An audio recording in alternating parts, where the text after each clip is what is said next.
Hello bachcho, let's see the question, and the question says that if the function f of x is defined by f of x equal to log 1 plus 3x minus log 1 minus 2x by x when x is not equal to 0 and k when x is equal to 0 is continuous at x equal to 0, then we need to find the value of k. यहाँ पे 4 option given है, out of which कोई एक option ही correct होगा. Option A is 1, option B is 5, option C is -1 and option D is none of these.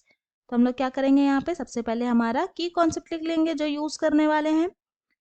तो हमारा जो फर्स्ट की कॉन्सेप्ट है जो यहाँ यूज होगा वो ये होगा कि if function F of x is continuous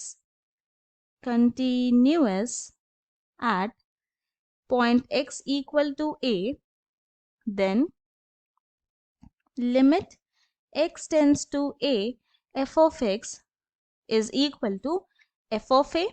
and हमारा जो सेकेंड की कॉन्सेप्ट है जो हम लोग यूज करने वाले हैं वो है limit x tends to 0 log 1 plus x by x is equal to 1.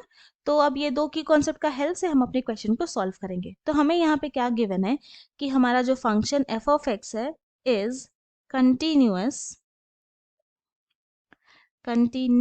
Eight x equal to 0 पे. देन इसका क्या मतलब हो गया, फर्स्ट की कॉन्सेप्ट का हेल्प से limit x tends to 0 f of x is equal to f of 0. Now this implies limit x tends to 0. तो कौन सा फंक्शन लेंगे, वो फंक्शन जब x नॉट इक्वल टू 0 हो. क्यों, क्योंकि यहाँ पे क्या बोल रहा है, x टेंड कर रहा है 0 पे, इक्वल टू 0 नहीं है, इसीलिए.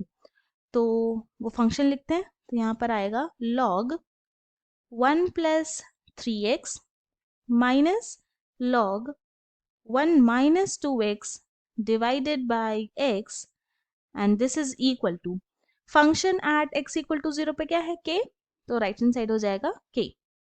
नाउ दिस इम्प्लाइज हम लोग क्या करते हैं, इसको इस तरह से लिख सकते हैं limit x tends to 0 log 1 plus 3x by x minus log 1 minus 2x by x and then this is equal to k.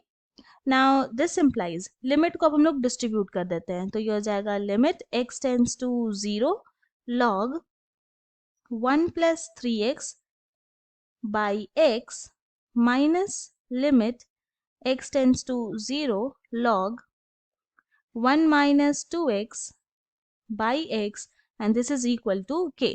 Now क्या करेंगे, फर्स्ट टर्म में हम लोग 3 से मल्टीप्लाई तो 3 से डिवाइड. सेकेंड टर्म में क्या करेंगे, -2 से मल्टीप्लाई एंड -2 से डिवाइड. तो ये क्या हो गया, यहाँ पर फर्स्ट टर्म में 3 जो है वो तो कांस्टेंट है तो लिमिट के बाहर ला सकते हैं. तो दिस इम्प्लाइज यहाँ गया 3 multiplied by limit x tends to 0 log 1 plus 3x by 3x. Second term में -2 कांस्टेंट है तो लिमिट के बाहर लाएंगे. तो ये माइनस है, फिर -2 से मल्टीप्लाई जाएगा तो +2 हो जाएगा यहाँ पे. फिर limit x tends to 0 and then log 1 minus 2x by -2x is equal to k. अब हम लोग यूज करेंगे हमारा सेकेंड की कॉन्सेप्ट. तो ये क्या हो जाएगा, दिस इम्प्लाइज ये फर्स्ट टर्म में 3 मल्टीप्लाइड बाई ये हो जाएगा 1 प्लस सेकेंड टर्म के लिए 2 multiplied by 1 and this is equal to k. तो यहाँ पे हमारे पास k का वैल्यू आ गया विच इज इक्वल टू 5 और यही तो हमें चाहिए था. So hence the value of k is 5 and ये जो आंसर है वो ऑप्शन बी के साथ मैच करता है, इसलिए option B is correct. I hope you have understood it well. Thank you and best of luck.